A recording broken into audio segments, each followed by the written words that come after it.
Welcome back, everybody. It's another episode of TFG Tuesdays. And as always, win, loss or draw, our man Toby Green will join us on Tuesdays. How are you, mate? Tough day at the office. Oh, it's never great losing those ones, mate. So disappointing, but we need to get going now. We're in back to even. So big game again this weekend, Geelong in Geelong, mate. So it doesn't get any easier. We'll talk about Geelong in Geelong. It doesn't get any easier. This competition is so even. This is what I love about this podcast concept. You get to see, the true self after a win or a loss. And the thing I like about you is you're very measured, and you got to be. It's a long year. People forget it's a marathon, not a sprint. Let's dive into it, mate. I'll start off with some of me fan nuffy questions. How was the package not playing a full game? He was enormous. Can we get a little bit more intel on why he didn't play a full game and was selected as sub? Oh no, he probably shouldn't have played the week before. He's pretty real crook. So he was a bit crook all week again, and then so that's why essentially he just had hardly trained all week, and playing a half of footy was probably the best thing for him. There you go. I knew there had to be some method behind the madness. He was he was enormous when he came on, wasn't he? The package, he definitely delivered 3 snags and was elite. Let's talk about the first quarter. Geez, it was physical. I felt like they were more physical, though. I felt like maybe you guys were still physical, but it was more reacting to what they were doing. There was a couple of cheap shots. We won't talk about that. We'll let the MRO sort them out. But, what was your take on the first quarter? Oh, they're always pretty physical games, and there's always a bit of heat in them.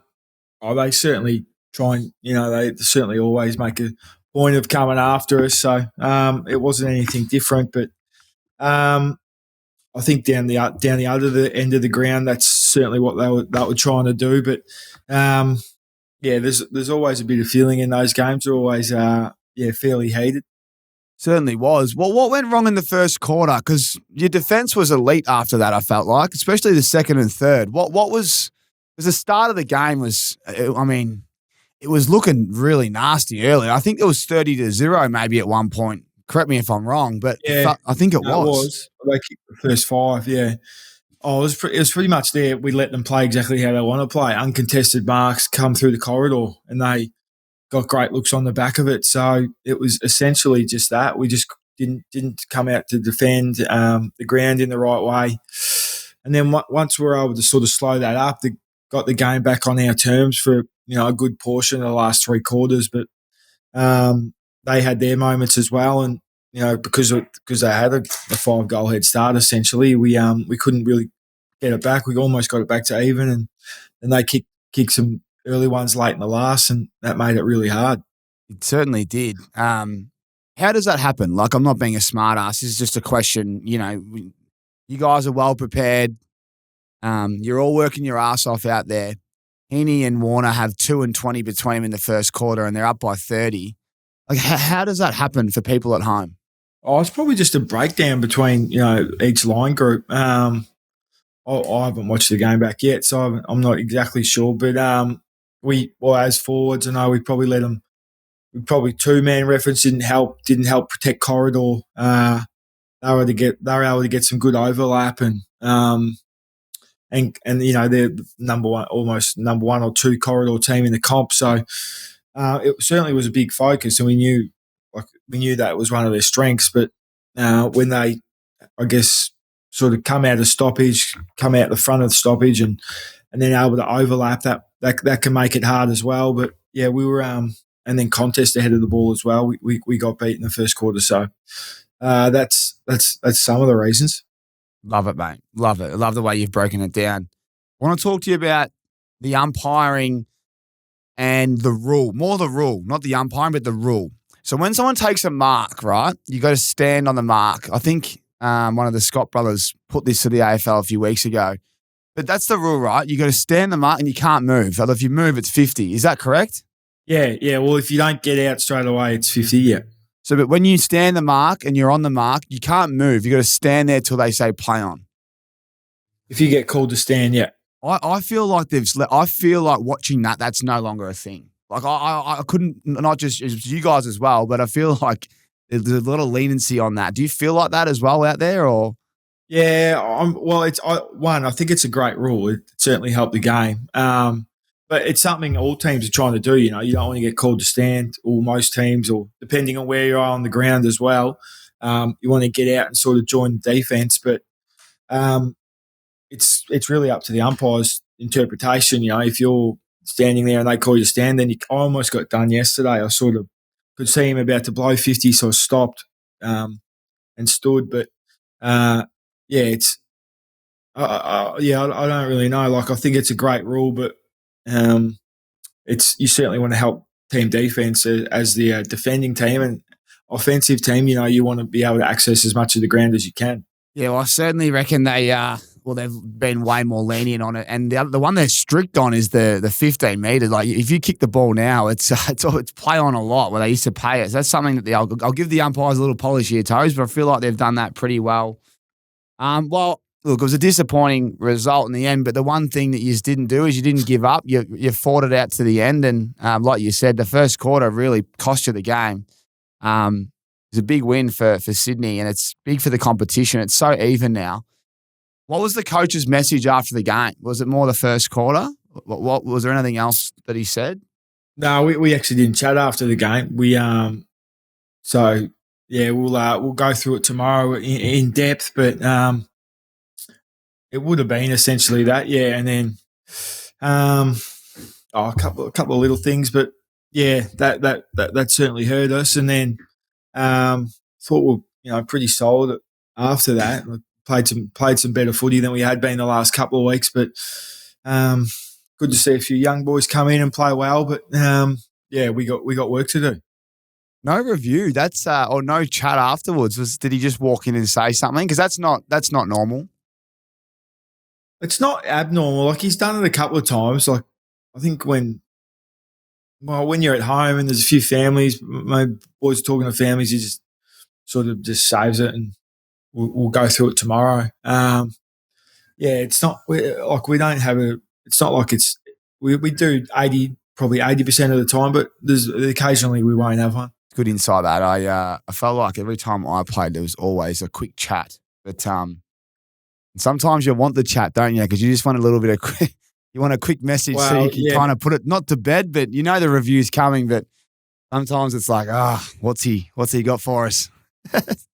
Yeah, we can understand it from a coach's perspective as well. You know, that 5 minutes after the game, you're probably a lot more emotional than what you are a day later. So you can understand it from their perspective as well. 100%. Well, it's a big week coming up. I mean, I think you've lost 3 in a row, but I think Sydney were in a similar position. A lot of clubs are like this at the moment. The form's all over the shop. It is a nightmare to tip. I'm having a stinker. I don't know what's going on these days. I said Fremantle was the lock of the year, and they got smacked by the Saints. So it's an interesting competition, which is why we love it. I'll tell you what's an interesting race, and it's the one down at the Bull that just happened last week. Did you get I know you love your horse racing. The Kentucky Derby was, I think, yesterday, but there's a lot going on. You've got a little concept for us after speaking last week. I'll let you talk about the Bull first, and then we'll talk about what you've been cooking up at home. Yeah, well, it just looks like a good country carnival. Obviously, I've never been, and it's always smack bang in the middle of footy season, so it'll be one to tick off after. But yeah, I've gone. I thought, mate, we'll do our top 5 destination racetracks / carnivals to visit post-footy. So I'll start it off. My number 1, Sha Tin. Yeah, I was going to say that's got to be on there. We're called the Hong Kong Funds for a reason. You know, we want to get there, and it looks like a pretty amazing racetrack. And from all reports, it's bloody good fun in Hong Kong. I've never been, so that's certainly on the bucket list. I think they say more revenue goes through the TOB or whatever it is over there on just an average Wednesday as opposed to the Melbourne Cup here. So, wow, they're big punters over there, and they obviously love it. And a couple of Aussie jockeys over there as well, and trainers. So, that's certainly on the list. There's a race in St. Moritz in the Swiss Alps that have a race once a year in the snow. you might not have seen vision of it, but it looks at. I was actually Hamish McLaughlin put this on the radar. He went to it last year and he was showing me photos about it, and I started looking into it. I said, "Looks unbelievable." Yeah, right. What's it They got called? white horses, white turf at St. Moritz in the Swiss Alps. There you go. That's great. Yep, that's 2 down there, and that's 2 that I haven't been to, so I like this. Yeah, that one would be pretty special. Obviously, quite far away, so you'd make a good trip of it. The Bull, got to get there, got to tick that off. I did Dunkeld a few years ago. They do it once a year, Dunkeld in Country Vic. It's about 3 hours out of Melbourne, and it was unbelievable. It was like one of the best race days I've ever had. Great little country town. Everyone comes just for the Dunkeld Cup. Weather was perfect. They got the Grampians Mountain in the background. It's the racetrack with the mountains right on the straight. Just picturesque. It was beautiful and just a great atmosphere. So the people down at Dunkeld, that was a great fun. And then just the local one, the Everest, which is starting to pretty much take over Australian racing. It is an incredible day. And to think that it's only been 7 years since it started, or 7 or 8 years, whatever it is, it's pretty much gone past Melbourne Cup, which is hard to say, but I think it has. Yeah, well, you're right. It's enormous. It's what's the song they play? Is it Sweet Caroline? Yes, yeah. In the mounting yard and all that. Yeah, mate. So that's your top. That's your top 5. Oh, there's some stiff omissions, but Royal Ascot, a couple of Aussie ones. Would Royal Ascot come through? Yeah, just say like Royal Ascot and Kentucky. They'd be great to go to, but I don't know if they love their actual racing. It's more just a bit of look at me. Yeah, it's definitely look at me at Royal Ascot they do, but yeah, a bit of they do. The Kentucky. I've just started watching this Netflix series. Have you seen this Netflix series that's on at the moment? Frankie Dettori's in the first episode. I watched like 2 episodes last night. I need to get the name of it up. Yeah, I know. I have. I've seen. I know what you're talking about, but I haven't watched it yet. It's pretty good, and it's got. I think the owners that they're interviewing, there's one guy that's just he's a different breed. Anyway, here you go. Race for the Crown, it's called. So anyone at home that wants to watch it, it's about obsessive owners, daredevil jockeys, thoroughbreds with wild personalities. Saddle up. This documentary series is about horse racing. It's one hell of a ride. And, mate, it's good. They had the Breeders' Cup, and I'm just watching the Kentucky Derby as we speak. But they talk about how competitive it is behind the scenes, and, there's a lot of power and money involved. And, it's reality, mate. It's reality TV. It's actually real. Yeah, it would be good. I mean, it certainly would be a great day to go to. But this is good chat. I wonder what we've missed. This is your 5. Chartin's definitely up there, but I want to know if there's like I'm thinking Broome Cup. There's a few hidden gems. I know Brown Dog loves Tassie. There's some great races there. We obviously know we're not forgetting Flemington and all the main. We're not forgetting all the mainstream places. A little bit, but that's why I put one mainstream with Everest. But I mean any of those Spring Carnival weeks days are unbelievable. The country, with the country cups with Dunkeld and the Bull, they just create a great atmosphere. The towns come alive, and then you got your 2 overseas, which are one's in the snow, which is just something we'll never get in Australia. That's interesting. That one I've never even heard of it, so I'm gonna Google that after this. I'm looking forward to seeing the clip. But our man John O'Rourke, he's thinking of having his Bucks party at Chartin. So I'm hoping that goes ahead, because that'd be nothing better than going there with a group of lads. I think they got their big carnival early December, but obviously there's big races all the time there. Oh, well done, mate. Toby Green's top 5 racetracks in the world that he'd like to go to. That's his personal preference. Let's listen to yours. Get in the comments, YouTube. You know what to do. Let us know what we're missing. Looking forward to everyone's feedback there. You need your bodyguard to be quick. And Gas is as quick as they come. Still, he's not as quick as a PointsBet app where I can place my same game multi before he's had a chance to even... We'll call that a draw. It's never been quicker to piece together an NBA same-game multi with PointsBet. Memories. PointsBet. Built different. You win some, you lose more. For free and confidential support, call the number on the screen or visit the website. Well, as we know, Tobes, the NBA playoffs have kicked off, and there is no better time to check out that PointsBet app. It's got the NBA bet tracker, single markets or multis. You follow your NBA bets live in the PointsBet app because PointsBet is built different. And I tell you who's built different is the big Joker, the big Jokic. He's been on fire. The Nuggets, they just sent the Clippers home in fine fashion. One of the worst Game 7s you ever see. Your boys, the Pistons, unfortunately, they got hit with Mr. Clutch. Brunson, if you watch, it's not a buzzer beater, but it's not far off. He's 3 in slow motion. Did you catch the end of that? Yeah, I did. I think we were in between something at the club while that was on. But, yeah, that's all right, mate. We're set up for next year. We're a year early anyway. Who wins it from here, mate? Who are you thinking? Well, it's a funny one. Everyone's saying OKC, Boston, or Cavs. Obviously, they're the top seeds.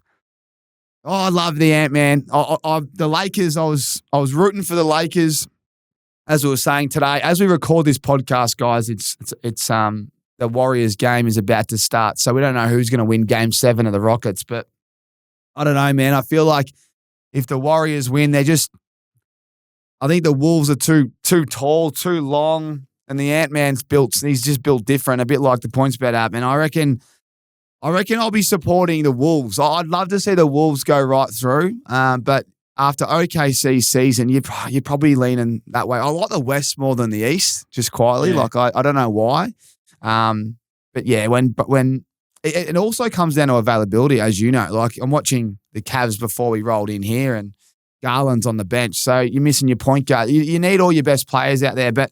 Man, I'm going to get behind the Timberwolves and the Ant-Man. Oh, you should love the Ant-Man. Some of the things he says and he does. He's outrageous sometimes. He's also one of the most fine players. There's something in common for you two. Boston Knicks, mate. That's a bit of a rivalry, that one. Who we got?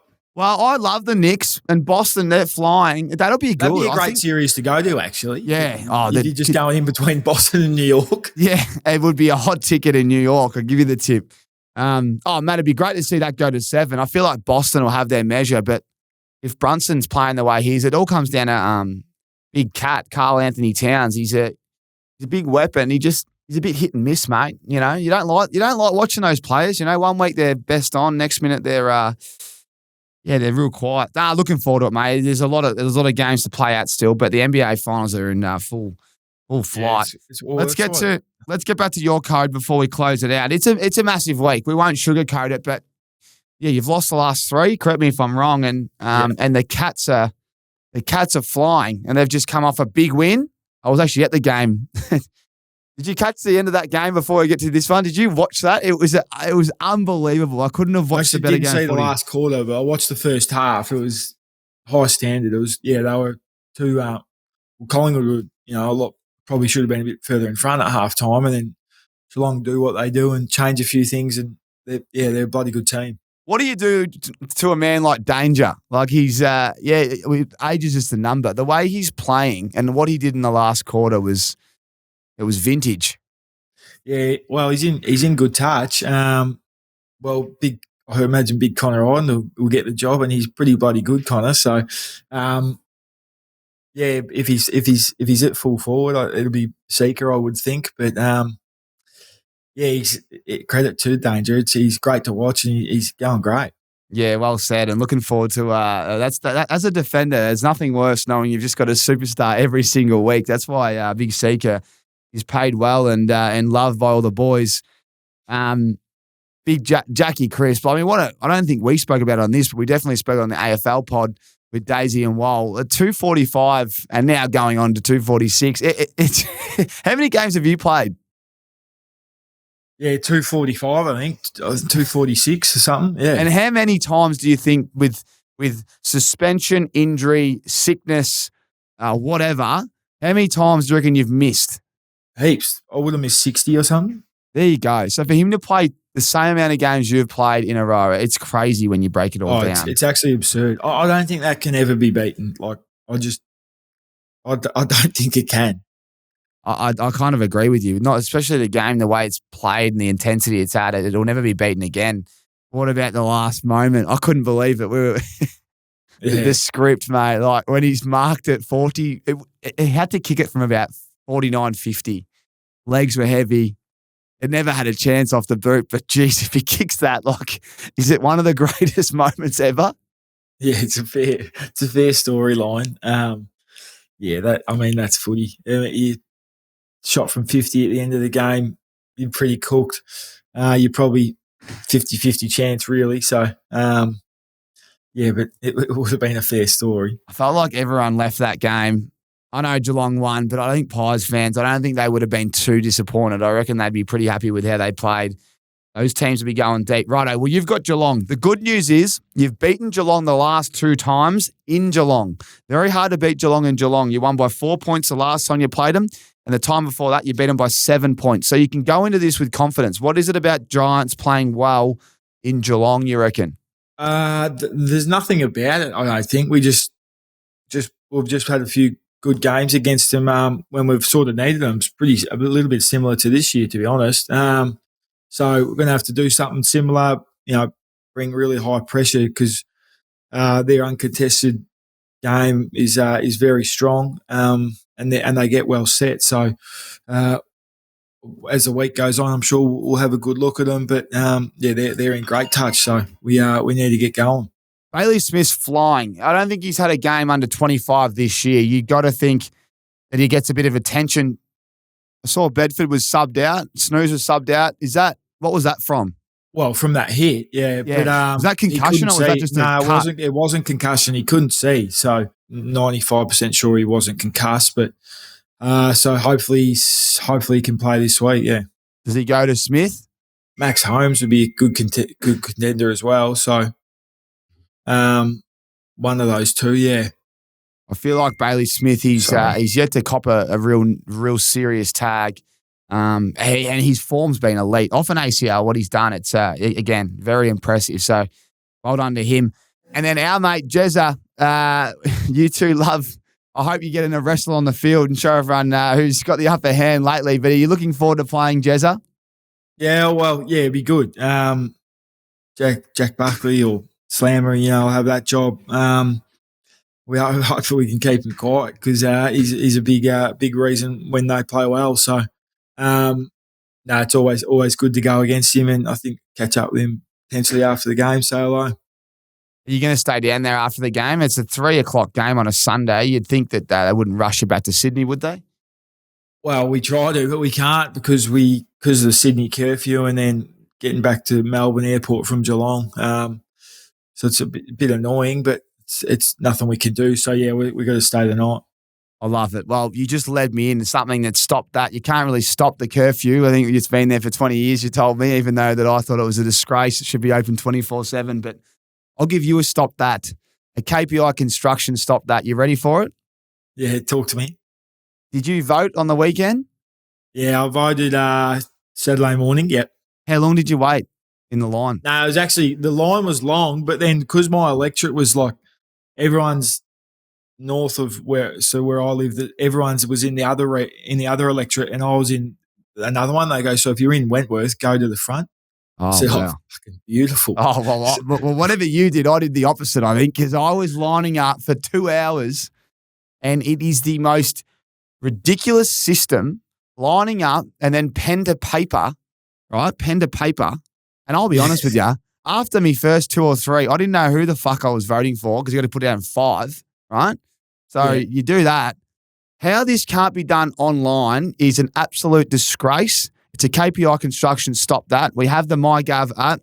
We've all got our identification on there. It stops corruption. It stops lining up for 2 hours. They could get this thing all over with. I don't know whether they just love it for the media when they can get the cameras out and watch everyone line up like peasants. I don't understand why we have to line up and do this on pieces of paper with a pen. So my stop that is to the government making us do that when we can do it online. What's your thoughts? Yeah, it's old school. I know what you're saying. Georgia said there's something similar actually, but I don't know why it's not online. I imagine because of hacking and the costs associated with that. Well, yeah. But there's a lot of work that goes into getting those votes counted by Saturday night. Mate, I don't know how I think I submitted mine at like 3 p.m. on the Saturday, and then by the time I was at the footy, it was all over. But yeah, it's crazy, man. It's crazy how they do it. Clearly they're submitting something online. You know, the votes that they're counting probably get submitted online. Anyway, I'd love to know people's thoughts. I'm not going to rant here on TFG Tuesdays. We lost last week, Tobes. We told everyone that if you win, you're going to sign a pair of boots or a jersey. Well, we unfortunately didn't get the result. So that is we're going to have to wait for the Geelong Footy Club, and hopefully we get the chocolates down there. And if that happens, we'll continue that. So the people out there wondering why it's not happening this week, that's why. So you're going to have to fire up for us, Tobes. Yeah, all right. I might be throwing those boots out. So yeah, they can. They'll be getting signed and given away. We'll sign them and send them to Melbourne, mate, and we'll make sure we get them ready for the week that you win. I might try to get down to this weekend on a Sunday arvo. Anything else before we wrap it up? No, well, back to that curfew thing, mate. If the AFL wanted to give the Sydney or interstate teams a plane, we could fly to Bankstown and get in after 10 p.m, which would be really handy. I think the WA teams have got that. So, yeah, that would be appreciated if they could do that. Let's submit this one to. Does this go to Laura Kane? Who do we send this one to? This is go to the top, mate. The big jet planes. That's an expensive decision for the AFL. Well, that's what on that Netflix series. That's what the owners are rolling around with in that. Yeah, well, that's like the NBA finals. That's actually what I find fascinating. So you play 7 games, and every night you just go to the game, just go straight to the private airport, get straight on your private plane, land in. So say New York, they fly to Boston every day after the game, get there at 1 a.m. Like, pretty crazy, and there's obviously huge costs associated with flying private jets everywhere. But it'd make travelling a lot easier, wouldn't it? It would, and and I think I heard him say, like, in one of the docos I was watching, that they don't care what time they're flying. Like, sometimes they fly literally at 1 a.m, land at middle of the night just to get to the next place, and they can sleep all day. Which is much better because, especially as a player as well, you don't sleep play a night game, you don't sleep till 2 or 3 a.m. So you may as well get to where you're going because you're still awake anyway. Yeah, well said. Well said. Yeah, you're right, because you get all the adrenaline and whatnot. Mate, thanks so much for being you. Obviously, tough loss as skipper, but great pod. Love to recap. Went through the Battle of the Bridge. We broke down Toby's top 5 racetracks that he wants to attend, with Chartine at number 1 and a couple of other cheeky ones, including the Swiss Alps there. We went through a little bit of the NBA, and we talked about the Cats this week in Geelong, where the Giants have won 2 of the last 2. Tobes, all the best this week, mate. Have a great week on the track, and to see you same time next week right here on American Aces. Appreciate it, mate. I'll make sure we get it done this week. We need a win. Get it done for us. And thank you to everyone that tunes in. Make sure you hit the subscribe button, like, comment, get in the comments. Let us know about those top 5 tracks that you might have at home or anything else. And we'll see you next week right here, those American Aces. Cheers. You need your bodyguard to be quick. And Gas is as quick as they come. Still, he's not as quick as a PointsBet app where I can place my same game multi before he's had a chance to even. We'll call that a draw. It's never been quicker to piece together an NBA same-game multi with PointsBet. Memories. PointsBet, built different. You win some, you lose more. For free and confidential support, call the number on the screen or visit the website.